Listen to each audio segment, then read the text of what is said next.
let's listen to Victoria Nuland. Yes, that Victoria Nuland, the one that is the death monster, that one. The Grim Reaper, wherever she shows up, there's going to be a coup or something coming. She actually speaks, and let's talk. Let's listen. Have very strong bipartisan support in the Congress and across the country. But it is important for Zelensky to speak directly to the president about the period ahead as we head towards winter. Just overnight, the Russians again attacked critical infrastructure in Ukraine, trying to break the economy, trying to break the people. But it's equally important for him to speak directly to the Congress and to explain his theory of the case going forward. So this is going to be an important day in Washington. So clearly he does have the support of the Senate, bipartisan. He met all the senators, but not so in Congress. And Speaker McCarthy has been voicing more and more skepticism about continuing this aid. What happens? Are you prepared for Congress to cut back aid or cut it off altogether? Well, of course, the Congress is looking not just at support for Ukraine, it's also looking at the entire budget for the U.S. government. And whenever we have these wrangles, as Secretary Blinken has said, should we have a government shutdown, it will certainly make our job harder. But I think the point here is that this is not simply about Ukraine. It is about the planet that we want to live on. It is about the rules of the road that favor freedom. And if we allow these global bullies to do whatever they want, then you're talking about the United States? The audacity of Victoria Nuland even using the phrase global bullies, and she's not referring to herself, is absurd. Just that. Let's continue. The whole UN charter is shredded, and we're going to live in a world of hurt where this happens all over the place. And that is more expensive for the American people, more dangerous for the American people. The president's been making that point. I think that President Zelensky will also make that point. So the investment we make here is an investment in our own future and in the planet's future in terms of freedom and prosperity. No, it's not. So we have to broaden the lens and look at it that way. That's how she answers the question on what they're going to do. Or what is your plan B if you don't get funding for Congress for this? Now, I did want to play that before I get to the article. All right, so here is Fox News. Ukraine funding raises a major political lightning rod in government shutdown. And let's continue to read here. Disagreements over Ukraine aid are threatening to be a major factor in a looming government shutdown if lawmakers can't agree on how to fund. Now, we already know they funded it. This article is more addressing the Ukraine part and why is a sticking point between House and Senate. But yeah, they haven't avoided a shutdown, but they've already passed it through the House is what I'm saying. Sending U.S. dollars to Kiev, or I'm just going to say Ukraine, for its fight against a Russian invasion has been a point of contention for a significant number of GOP lawmakers in the House, several in the Senate. The House Rules Committee staged an emergency meeting on Wednesday night to strip $300 million in Ukraine aid from the defense spending bill, one of the 12 that lawmakers are passing to fund the government after September 30th. It came hours after Fox News Digital first reported that the objections to those provided funds were threatening to tank the bill. The $300 million funding got a separate vote late on Thursday night after the Rules Committee separated it. More than half the Republican conference voted against it. The bill passed with the support of 210 Democrats. It could not have passed. Democrats are funding the Ukraine war. Democrats are the ones who want to keep this money laundering scheme going. Look here, 210 Democrats and 100, only less than half of the Republicans voted for it. They wanted to keep this money out. Meanwhile, in the Senate, the inclusion of a $6 billion for Ukraine in a stopgap bill known as continuing resolution has made the bill a non-starter in the House, according to Speaker. So that's $6 billion. That's a non-starter, sir. And I must take a pause here to say this. Imagine if this was the squad. Imagine this should be the squad that's voting, that's holding up this bill from getting going, that's holding up Ukraine funding. I'm sorry. This should be the squad. Now let's imagine if the squad forced a vote like they did here. Remember, this is how we got here. How they're able to have one person call for him to be ousted. This is how we got here, is because of forced a vote. The Freedom Caucus version.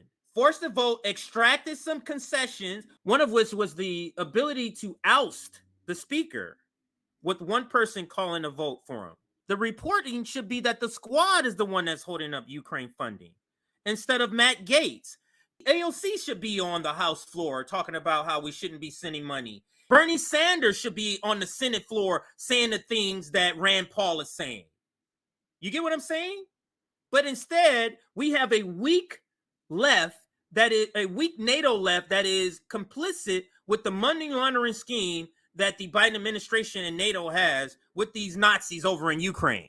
We cannot have this shutdown conversation go without us pointing out the fact that this very position that the Freedom Squad is in, the Freedom Caucus, I should call them that, the Freedom Caucus is in, is the position that the squad should be in from a left position. Just disturbing. Let me get back to the article. Senator Rand Paul has also pledged to force the chamber to slow walk any CR that includes additional aid towards Ukraine. House and Senate lawmakers must come together on funding arrangement before midnight on Sunday. A majority of Republicans in both chambers do not support aid for Ukraine. Amendments to stop or limit those funds offered with the defense spending were defeated by Democrats. Limiting funds for war is being defeated by Democrats and more than half of the GOP conference.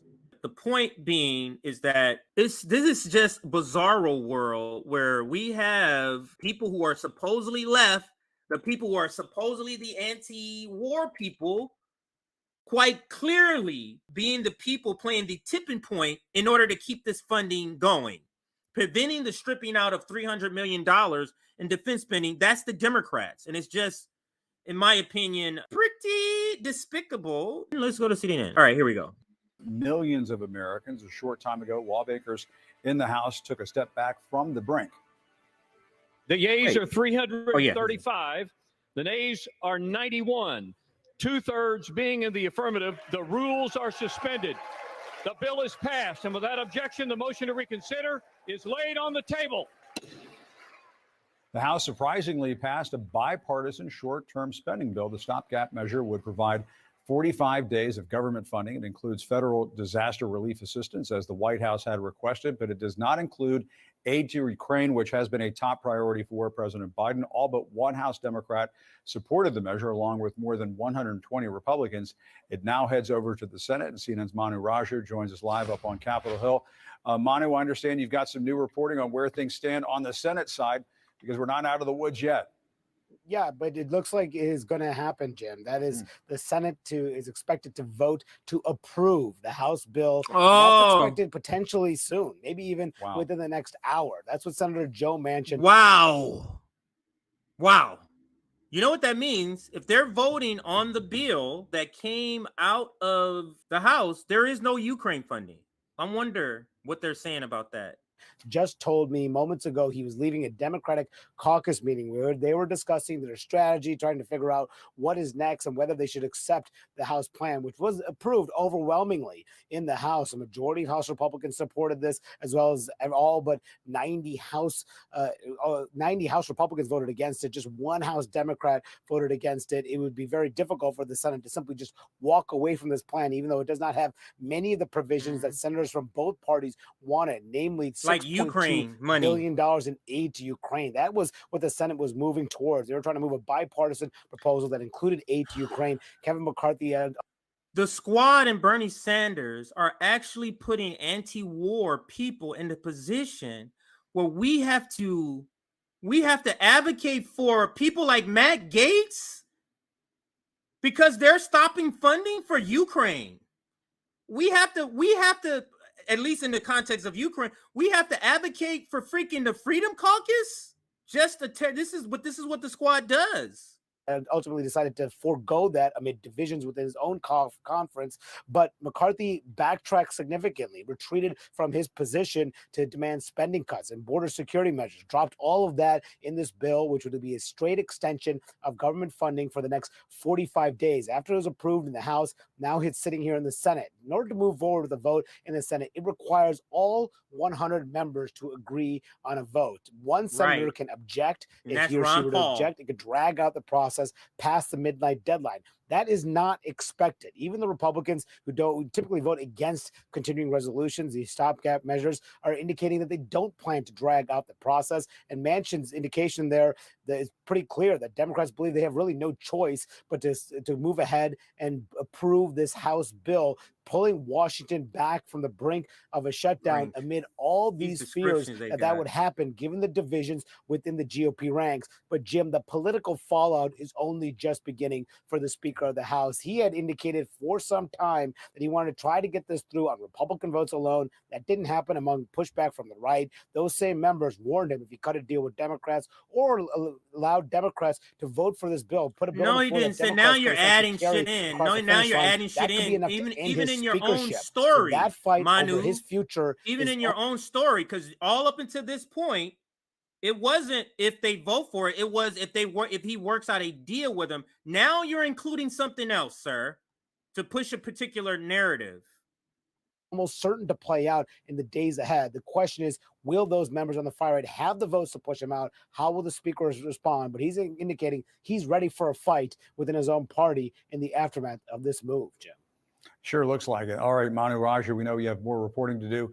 Jump back in. If you get something, we'll take it. Manu, thank you very much. As Manu just mentioned, Democratic support was key to getting House Speaker Kevin McCarthy a victory in the House. You seem unhappy about that. One of those Democrats, Pennsylvania Congressman and ranking member of the House Budget Committee, Brendan Boyle. You seem unhappy about that, sir.